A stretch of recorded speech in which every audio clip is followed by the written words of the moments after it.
It's my pleasure to introduce Leonard Marcus. He is children's literature expert extraordinaire. His work as a historian, critic, and writer informs and engages us in, I think, very lively conversations with authors and illustrators around issues and ideas that are at the heart of what we do and care about in children's literature. He also curates exhibits, consults with museums, foundations. He speaks all over the world. But what he's very passionate about, and that was very clear yesterday as he took us on a tour, is that he loves history. And I'm also a person who've always loved history, but not those very dry history textbooks that we were forced to read in high school. And I always look for writers when I'm looking to read history, biography. I look for writers who have a passion for the topics that they're writing about.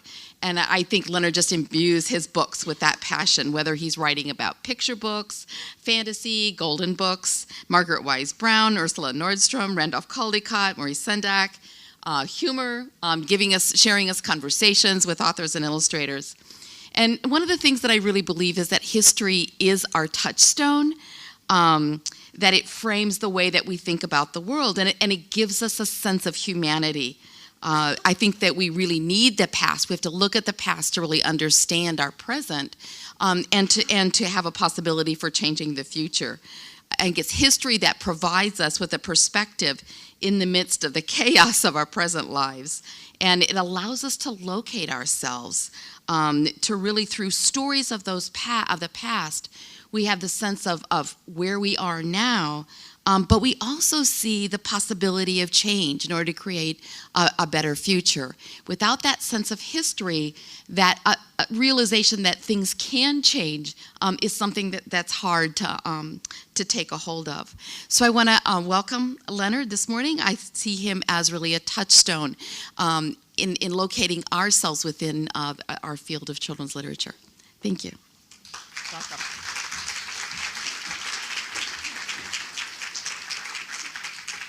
Well, good morning. It's really an honor and a pleasure to be here.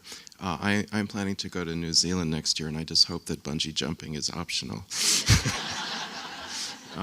This year, as you may know, is the 150th anniversary of the publication of Alice in Wonderland. We allude to it in the title of this conference, and I thought I'd actually talk about the book, not just because it's the anniversary, but because Alice is one of the great works about freedom and childhood. And I think that's really why the book has swept around the world and been remembered for so long. And I've always sort of associated it with a book of our time, The Phantom Tollbooth, which I think has the same power, and it's had almost the same impact in many countries where it's read in translation, as well as here. So that's the topic of my talk. It's a mark of the amazing impact that Lewis Carroll's two Alice fantasies have had on our literary heritage and general awareness, that it's almost as likely for a writer who has not read the books to be influenced by them as it is for a writer who has. Memorable lines from the books, curiouser and curiouser, which way, occupy a place in many people's mental phrase books and in every editorial writer's arsenal of headlines. A passing reference to a rabbit hole or Mad Hatter's Tea Party is enough to trigger a whole wave of associations, whether traceable back to a reading of the original books, a viewing of one of the films, or to possibly a Vogue fashion spread, a spin in Disneyland ride, or maybe just to being respectably conscious.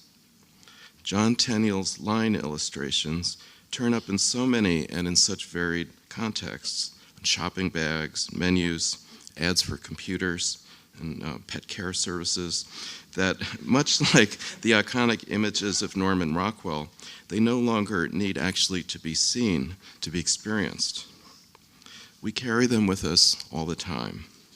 And then there are the scores of Alice editions illustrated by others, who, like the suitors in the fairy tale about the princess in the glass mountain, have taken up the daunting challenge of topping Tenniel, despite much evidence of the near impossibility of the task.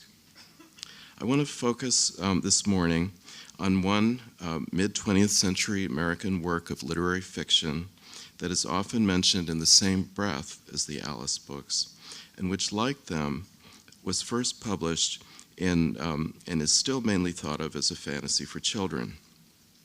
In reality, the Phantom Tollbooth is an uncategorizable creation, which is just as well, since, as W.H. Auden observed in a New York Times essay called "Today's Wonder World Needs Alice," quote, "There are some good books which are only for adults because their comprehension presupposes adult experiences, but there are no good books which are only for children."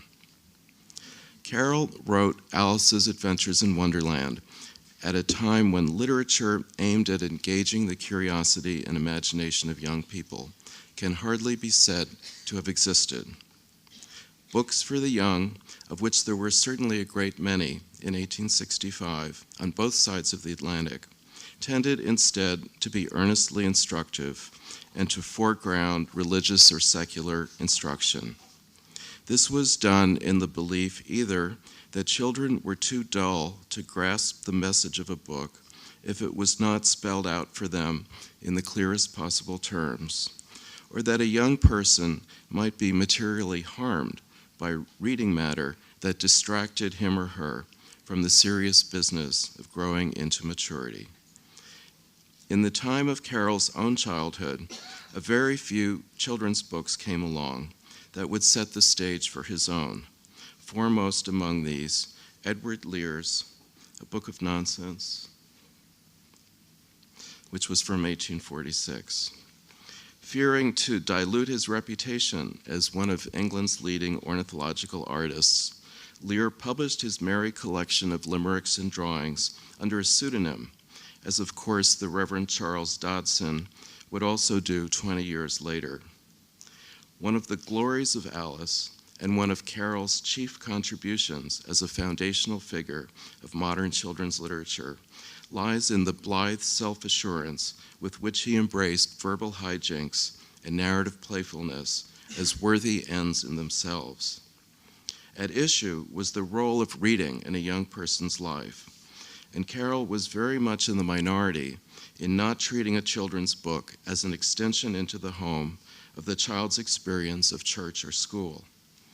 He wrote obliquely on this theme in his Easter greeting to every child who loves Alice, a 3-page pamphlet inserted as bonus material in early copies of The Hunting of the Snark. Standing up for the legitimacy and worth of humorous writings like his, he argued that the God of love he worshipped felt as well served by innocent laughter and the merry voices of children as he did by a grave face on Sunday. For Carroll, writing the Alice books had in a real sense meant doing the Lord's work by other means. Carroll, however, did not have it in mind just to write a vigorously sympathetic story for young readers in the spirit of William Blake's The Echoing Green and other songs of innocence, a book he greatly admired. In Alice, he went further, satirizing the very kinds of contemporary children's books he had chosen not to write himself. High on the list were stern volumes of moral instruction, like Isaac Watts's immensely popular Divine Songs for Children. Carroll was parodying Watts when he transformed a rhyme admonishing children to avoid idleness and mischief, the poem that begins, "How doth the little busy bee," into a darkly comical ditty about the little crocodile who neatly spreads his claws and welcomes little fishes in with gently smiling jaws. Not only, though, did Carroll concoct an outrageous send-up of a poem that must have been near and dear to the hearts of Alice Little, the real Alice, and her sisters. He also presented the off-kilter version as the work of a clever child, his own imaginary Alice, or more exactly, a trick of the Wonderland wanderer's memory, the kind of revelatory, funhouse misremembering that would later intrigue Freud. Like the Frankfurt medical doctor and author of Shock-Headed Peter, Heinrich Hoffmann, before him, Carroll also took special delight in skewering the genre of the cautionary tale, the sort of nice little stories for which a child might learn, for example, that, quoting from Alice, a red-hot poker will burn you if you hold it too long, and that if you cut your finger very deeply with a knife, it usually bleeds. Hoffman, by the way, also published this, his first children's book, anonymously in 1845. And like Edward Lear, he too later scrambled to take credit for his book once it had proven to be a runaway bestseller. Again, in the Mock Turtle story, Carroll caricatured the seriously creepy Duchess as a kind of walking lesson book of the most off-puttingly didactic variety. The Duchess's sweeping assertion that everything's got a moral if you can only find it rings awfully hollow, coming from someone recently observed hurling pots and pans across a room in which a child is present, which of course was Carroll's real point. John Updike once observed that the relationship between the author of the best children's books and his or her audience is essentially conspiratorial in nature.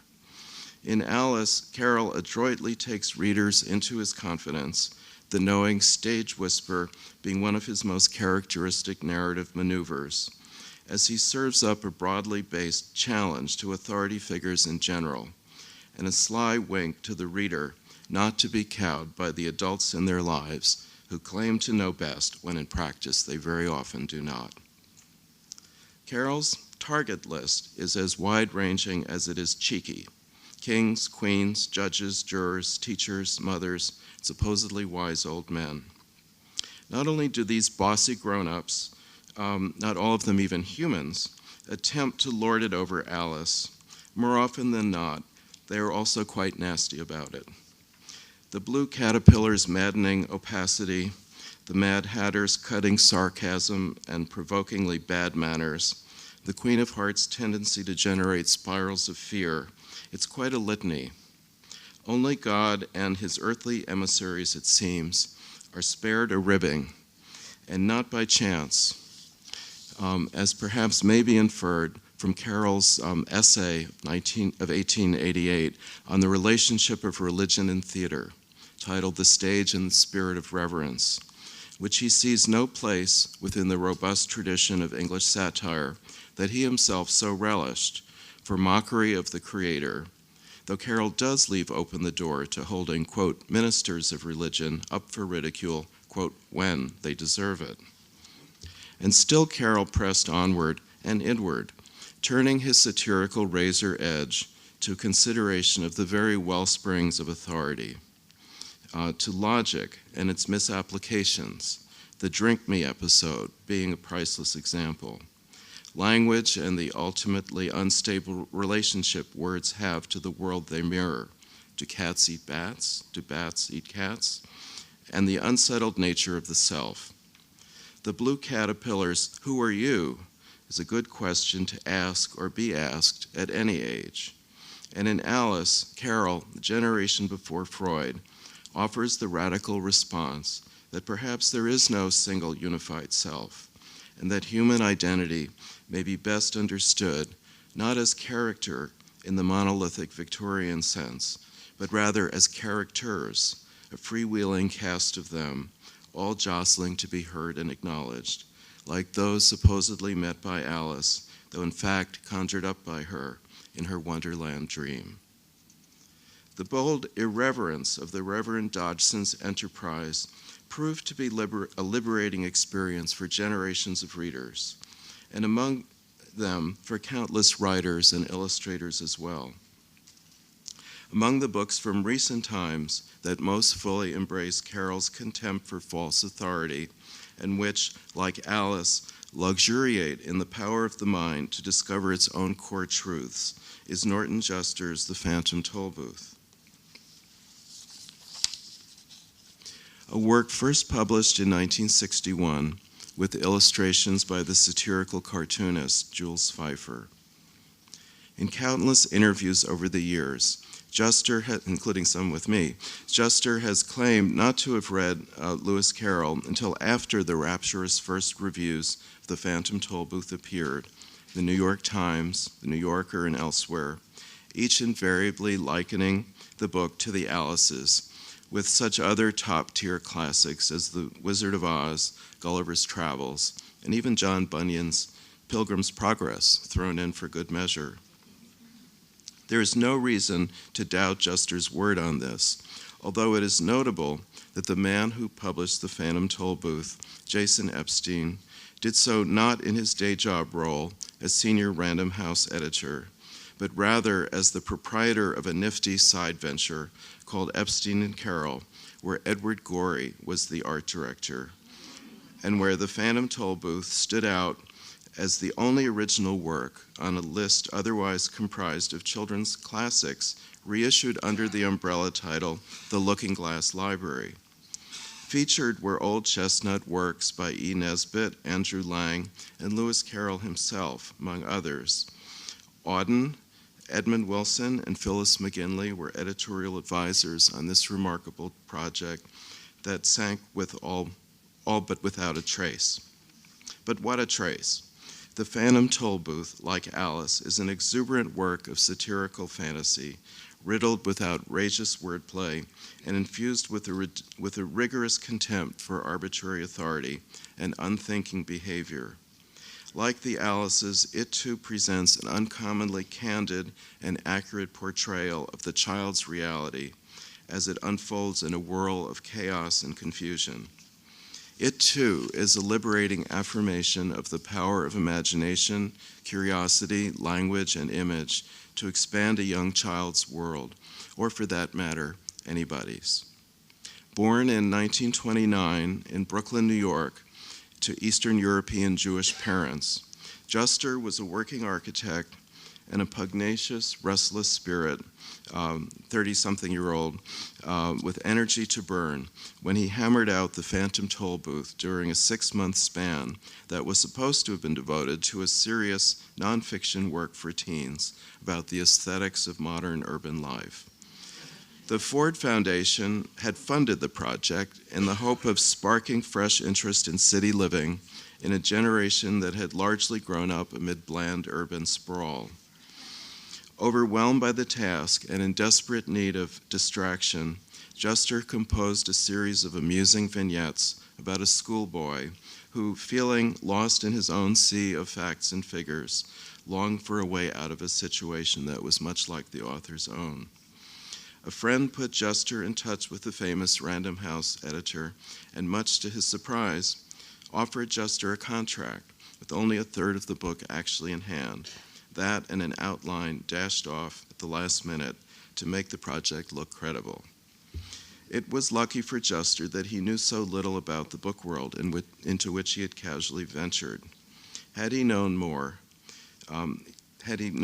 he might then have realized that for all the steady appreciation Americans reserve for British fantasy classics like the Alice books, the E. Nesbits, and The Hobbit, American children's book tradition remained overwhelmingly realist in orientation, with the Puritans' dark view of make-believe still casting its influential long shadow on contemporary publishers' lists. He might also have guessed that no American children's book editor was likely to want his manuscript.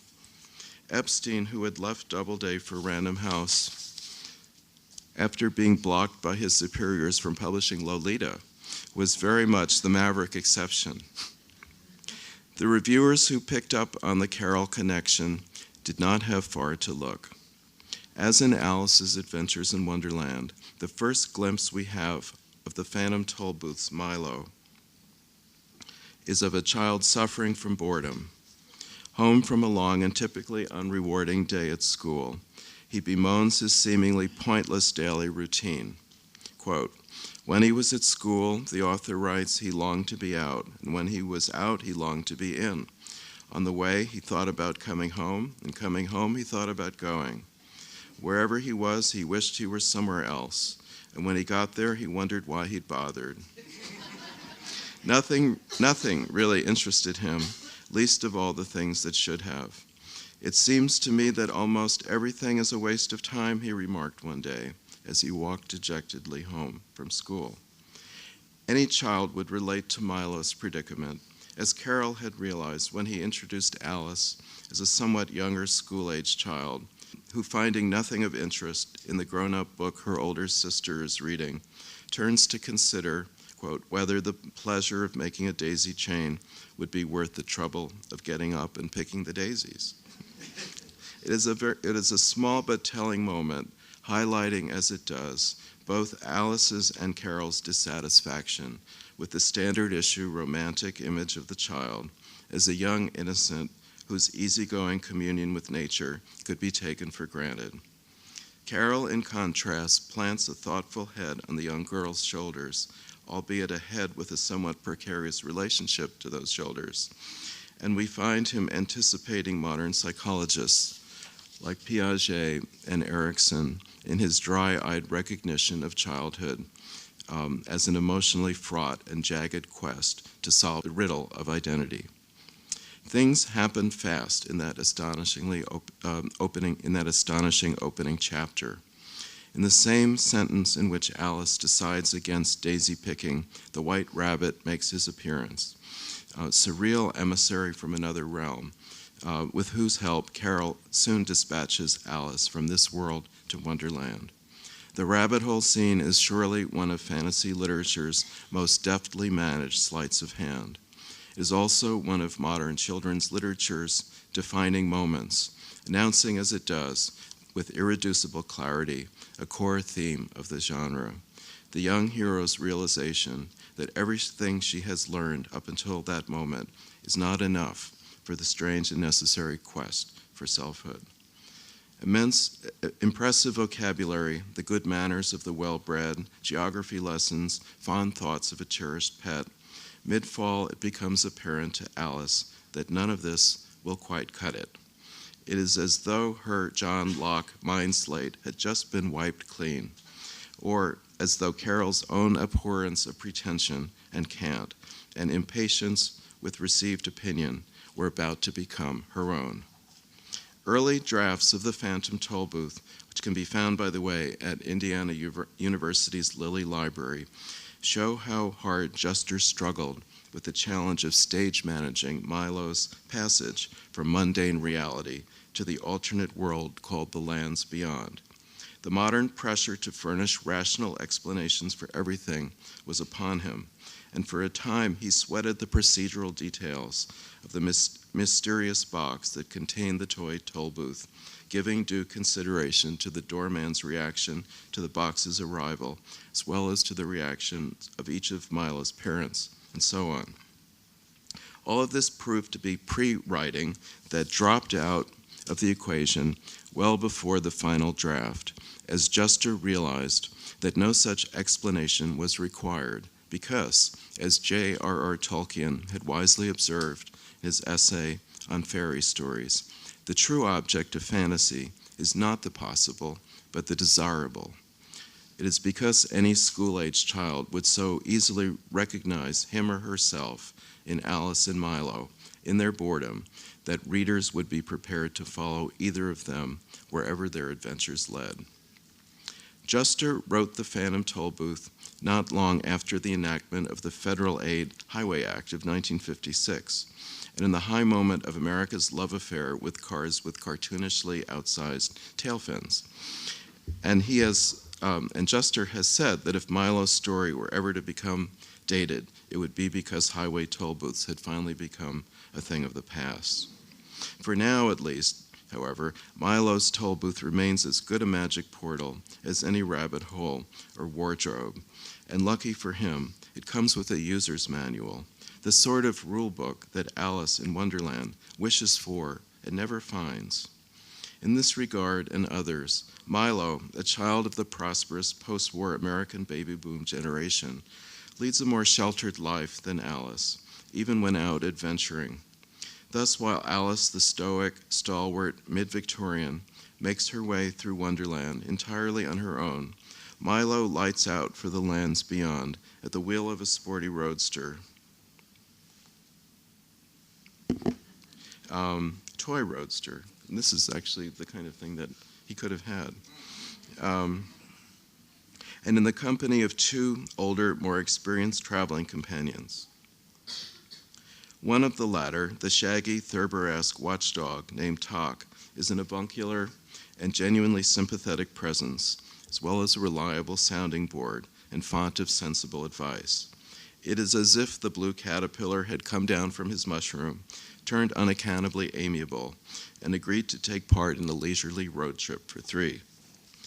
Yet Juster takes care not to make Milo's quest any too easy, in part by furnishing him with his second traveling companion, the slippery, impish humbug, who serves as a complicating factor and constant reminder to Milo that ultimately no one else can teach him how to be his own person. The term humbug was applied unflatteringly in 19th century America's to 19th century America's quintessential confidence man, P.T. Barnum, and later picked up by L. Frank Baum as a label for the Wizard of Oz, once it was revealed that the wizard himself was not a magician, but a flim-flam artist and an ordinary little man. And of course, W.C. Fields carries on the tradition. Milo's boredom seems to be compounded by the fact that he is unhappily immersed in Mad Men America's child-centered material culture and the false promises and advertising associated with it. While Alice is just discovering what it can mean to be a curious and self-directed child in a world largely indifferent to the child's point of view, Milo comes across as a somewhat jaded professional at childhood. He is not only bored but alienated, and in the 50 sense, beat. And like a very young Jack Kerouac, Milo too seeks self-knowledge on the open road. Both Carol and Juster had rich polymath professional lives that spanned the sciences and arts, and both came of age in times of tumultuous social and cultural change. For Juster, the impending death, as his friend Jane Jacobs called it, of America's great post-war cities and the mindless expansion of the suburbs were symptoms of a world out of balance in more fundamental ways. After studying architecture at Penn and city planning at the University of Liverpool, Juster had returned to the U.S., taken his place as the low man at a New York architectural firm. By then, he had given much thought to the post-war debate that C.P. Snow crystallized in his widely discussed 1959 Cambridge University Reed lecture called The Two Cultures, noting that people in the West tended to view the sciences and the humanities as opposing and incompatible areas of intellectual inquiry, and to feel the need to choose which of the two had the better purchase on truth in their time. Snow, himself both a chemist and a novelist, countered that the sciences and arts and letters actually complemented one another and were best understood as each telling only half the story. The issue Snow raised had practical implications for all Cold War-era school children, like Milo, especially post-Sputnik, when Americans feared that the Soviet Union had leapt far ahead in science-based education. In the Phantom Toll Booth, Juster allegorized and lampooned the debate in his account of two rival kingdoms, Dictionopolis, where words are worshipped above all else, and Digitopolis, where numbers have pride of place over language. The people of both kingdoms are certain that their perspective is the only reasonable one. Yet neither kingdom functions as well as it might, and in neither one do the locals seem at all reasonable, let alone especially happy. As a stranger to all this, Milo, like Alice, is forced to jettison his prior assumptions, the better to cope with the unprecedented experiences put in his path. When Dictionopolis folk converse, for example, they tend to talk in circles, employing language with something other than communication in mind, in a manner not unlike the Cheshire Cats when approached by Alice for directions. Compare Alice's, "Would you tell me, please, where I ought to go from here?" "That depends a good deal on where you want to get," said the cat. With Milo's, "Is this the road to Dictionopolis?" "Well now," said the weatherman, "I don't know of any wrong road to Dictionopolis. If this is If this road goes to Dictionopolis at all, it must be the right road. And if it doesn't, it must be the right road to somewhere else, because there is no wrong roads to anywhere. Do you think it will rain? In Dictionopolis, as in Wonderland, words take on a life of their own, according to a perverse logic, which, although presented farcically, can be tyrannical in its impact. Thus, comically, a square meal is a plate load of four-sided edibles, and a light meal is a meal made of light. But more ominously, when Milo and his traveling companions meet a police officer named Short Shrift, his random shouts of you're guilty, to all in sight give way to a series of pointed allegations against the trio. The crimes Milo and friends are accused of include sowing confusion, upsetting the apple cart, wreaking havoc, and mincing words. Talk the dog comes in for special censor for barking without a license. This scene can't help but recall the Queen of Hearts' own habit of screaming off with their heads, and the helter-skelter Alice trial episode, which opens with a call for the verdict to be rendered before any evidence has been given. Unfairness is one of the great themes of childhood, and thus of children's literature as well. So it is no great surprise that Carroll, and later Juster, would have thought to dramatize various miscarriages of justice in a cartoonishly comical manner. In the Phantom Tollbooth, the dark joke lies in the fact that Officer Shrift is so clearly blind to the difference between reality and the colors and the colorful figures of speech that happen to pop into his head, and that as a consequence, he is prompted to behave toward those around him in a robotic, less than human way. After Shrift reveals himself to be not only a policeman, but also an all-in-one judge, jury, and jailer, he whisks Milo, the humbug, and Talk away to prison, a prison, however, without a lock on the door. As in Wonderland, nightmarish experiences like this one always dissolve, as in a dream, their real purpose being to give the young hero another chance to learn from experience by testing his or her limits to the maximum. Digitopolis folk are no more clear-sighted about the value of numbers than those in Dictionopolis are about words. Consider the following encounter from the chapter called A Very Dirty Bird. Quote, Milo looked up with his head still resting heavily in his hand. He was becoming quite accustomed to being addressed at the oddest times, in the oddest places, by the oddest people. And this time, he was not at all disappointed. Standing next to him on the step was exactly one half of a small child who had been divided neatly from top to bottom. Pardon me for staring, said Milo, after he had been staring for some time, but I've never seen half a child before. It's 0.58 to be precise, replied the child from the left side of his mouth, which happened to be the only side of his mouth. I beg your pardon, said Milo. It's 0.58, he repeated.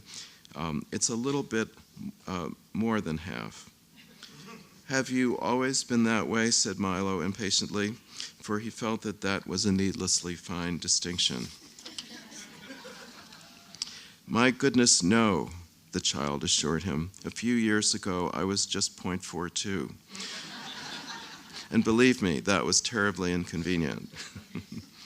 What is the rest of your family like, said Milo, this time a bit more sympathetically.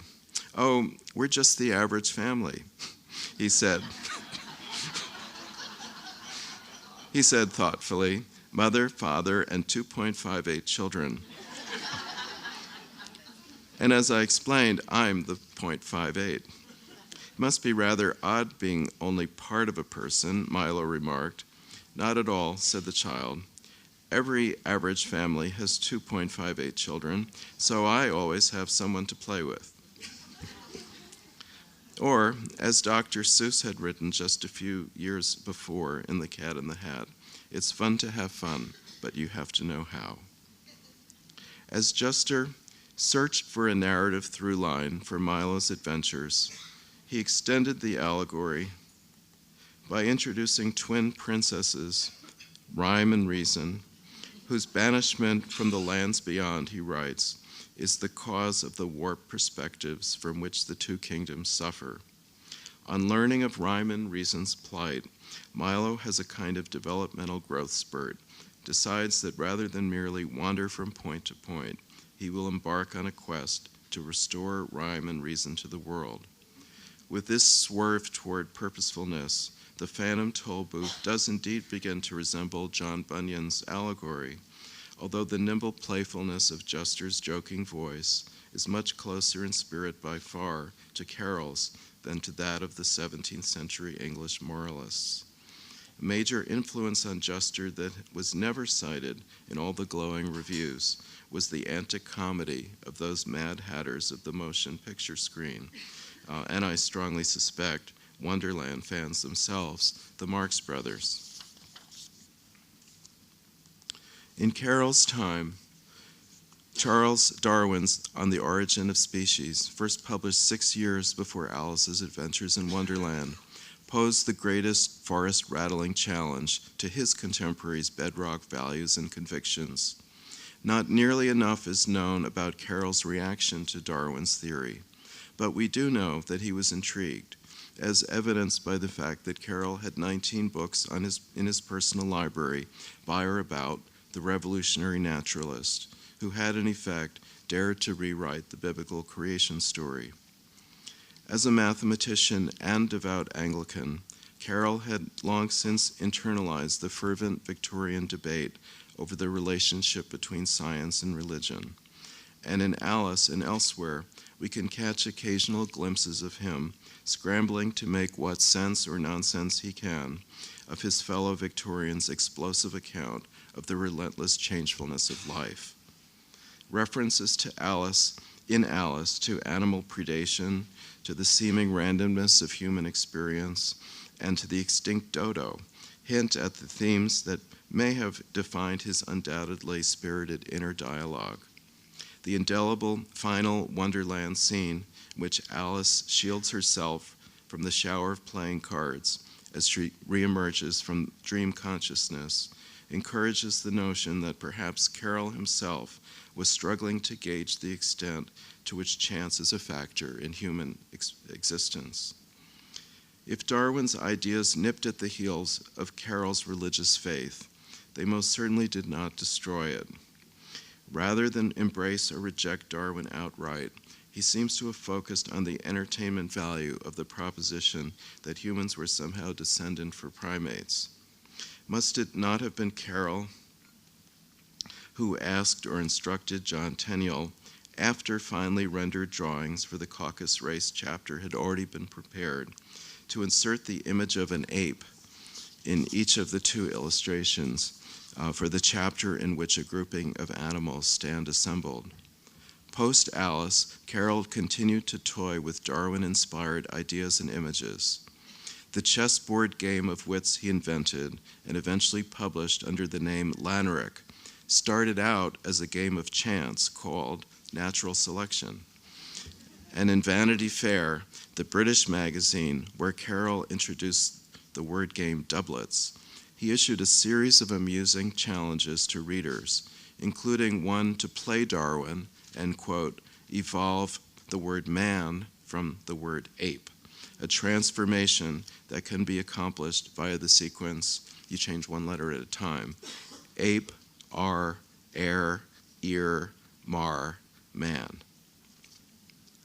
Both Alices, however, are cast as dreams, and in dreams what appears to be random at first often proves rather to be a deliberate rearrangement of reality for the purpose of revealing an unseen truth. It is for this reason, of course, that the surrealists found in the Alices such an abundance of inspiration.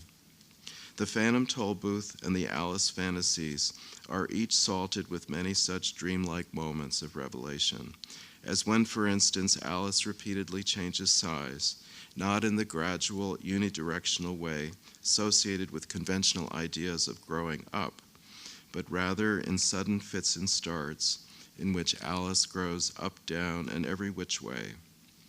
While psychologists too typically chart a child's development in progressive stages, Carol's account captures a different, equally valid reality, the child's own perception that whatever is happening to him or her is anything but smooth going and predictable. In another striking parallel between Alice and the Phantom Tollbooth, Juster offers his own idiosyncratic and equally perceptive way to think about the growth process in the encounter he describes between Milo and a boy named Alec Bings. Quote, Milo turned around and found himself staring at two very neatly polished brown shoes. For standing directly in front of him, if you can use the word standing for anyone suspended in midair, was another boy just about his age, whose feet were easily 3 feet off the ground. How do you manage to stand there? Asked Milo, for this was the subject that most interested him. I was about to ask you a similar question, answered the boy, for you must be much older than you look to be standing on the ground. What do you mean? Milo asked. Well, said the boy, in my family everyone is born in the air with his head at exactly the height it's going to be when he's an adult. And then we all grow toward the ground. When we're fully grown up, or, as you can see, grown down, our feet finally touch. Of course, there are a few of us whose feet never reach the ground, no matter how old we get. But I suppose it's the same in every family. The Argentinian fabulist and poet Borges commented that, quote, continually the two dreams of Alice border on nightmare, and that Tenniel's illustrations accentuate the always rising threat. Tenniel never depicts Alice smiling. Instead, he shows her soldiering impassively onward from one bizarre encounter to the next. Perhaps this is because Carol's illustrator aimed to show the Wonderland dream as it looked to Alice herself, in her dreamer's mind's eye, rather than to adjust and soften the images for the audience's benefit. While it is not known if this is what Tenniel was actually thinking, it would, if so, explain why later illustrators who have regularly tried to present Alice as likable and child-friendly have paradoxically managed to make her seem more distant instead. And this because in their illustrations, we are no longer peering inside Alice's dream, but merely at Alice. On agreeing to illustrate the Phantom Tollbooth, Jules Feiffer promptly turned to Tenniel's Alice illustrations for inspiration and guidance. To them and the work of Thomas Rowlandson, James Gilray, Winsor McKay, Edward Artizzoni, George Gross, James Thurber, Will Eisner, and William Steig, among others. As one of the Phantom Tollbooth's first readers, Feiffer was Juster's downstairs neighbor in Brooklyn Heights at the time. He had immediately recognized the book's affinity with the classic English satire and fantasy traditions, and felt that his illustrations would need to at least make a respectful nod in that direction. It seemed a daunting challenge. A passionate historian, as well as practitioner of satirical cartooning, Feiffer, who was then about 4 years into his 42-year-long run at the Village Voice, had always favored subject matter that triggered his outrage. A children's book, he thought, was a very different cup of tea, and the prospect of illustrating Juster's fable, at first mainly as a favor for an insistent friend, had left him feeling out of his element. Like Carol, however, Juster had created a vulnerable yet resilient child protagonist with a hard-edged, questioning take on experience, and a rogues gallery of thoughtless, questionable adult role models and oppressors, all worth taking down a notch. And with that realization, Feiffer saw that he was really on home ground after all. Like Tenniel's Alice, Feiffer's Milo never mugs for the audience. Rather, he is pictured as a downcast, sullen figure who in some drawings looks literally so untethered to the earth as to be about to float away. Milo's appearance of isolation and existential angst is further accentuated by the quirk of Pfeiffer's lifelong dislike of drawing backgrounds. He's often just completely alone on the page. Carol and Tenniel seem never to have become friends, which is a shame considering the playful spirit of one-upsmanship and banter that fed Juster and Pfeiffer's close-knit collaboration.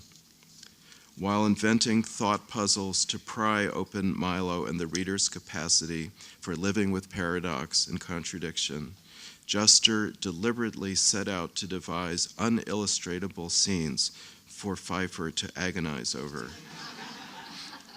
Among the most celebrated of these is the episode in which Milo meets the, quote, smallest giant in the world, an altogether ordinary-looking man who proceeds to reintroduce himself in turn as the tallest midget in the world, the thinnest fat man in the world, and the fattest thin one.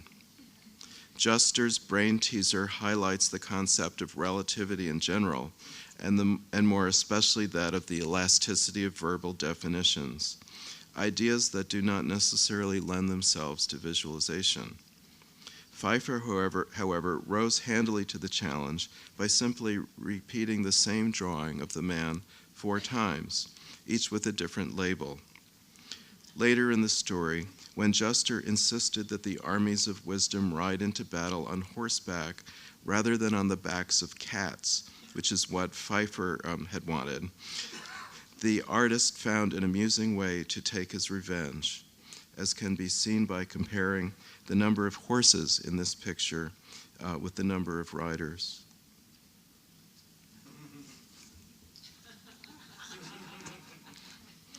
At the start of her Wonderland dream, Alice famously struggles to fit in, and awash in a pool of tears of her own making, cluelessly assails the mouse she meets with incendiary news of her cat. By the end of her adventure, she has learned not only to manage her own body, but also to keep certain thoughts to herself, and to see those who make demands on her in a clearer perspective. Having achieved this new level of maturity, she no longer needs the dream that has served her so well as a kind of Victorian-style developmental obstacle course designed both to toughen and free her up. The author's wish and prayer for Alice is that some vestige of the childlike sense of wonder that prompted her journey down the rabbit hole in the first place might remain with her in her later years, even as, quote, dull reality, as Carol calls it, does its inexorable best to crowd out all such flights of thought and fancy. Juster's wish for Milo is a bit different. By the end of his adventure, Milo, too, has shown dramatic personal growth, having learned both literally and otherwise to look beyond expectations, put isolated facts in their proper context, not jump to conclusions, and, a good 2 years before Juster and Pfeiffer's friend Maurice Sendak published Where the Wild Things Are, to face down the various demons that life can put in one's path. The happy ending that Juster has in mind for Milo lies not so much in maintaining the ability to escape imaginatively from reality, the romantic ideal that would spawn a vast post-Alice children's literature of make-believe, from Peter Pan to Winnie the Pooh and beyond, but rather in knowing, like a latter-day Candide, how to escape into reality via a deeper appreciation of the possibilities for creative engagement with the world as it is. Milo returns to his own room to find that the magic toll booth has vanished.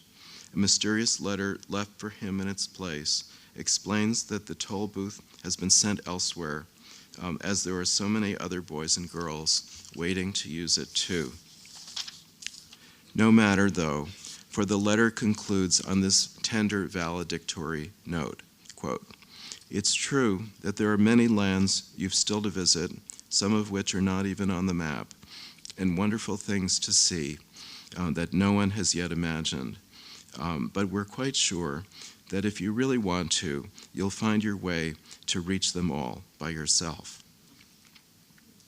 Then Milo looks around his well-furnished bedroom and, as Juster reports, realizes, as though for the first time, that he is surrounded by, quote, books that could take you anywhere and things to invent and make and build and break, and all the puzzle and excitement of everything he didn't know, music to play, songs to sing, worlds to imagine, and then someday to make real.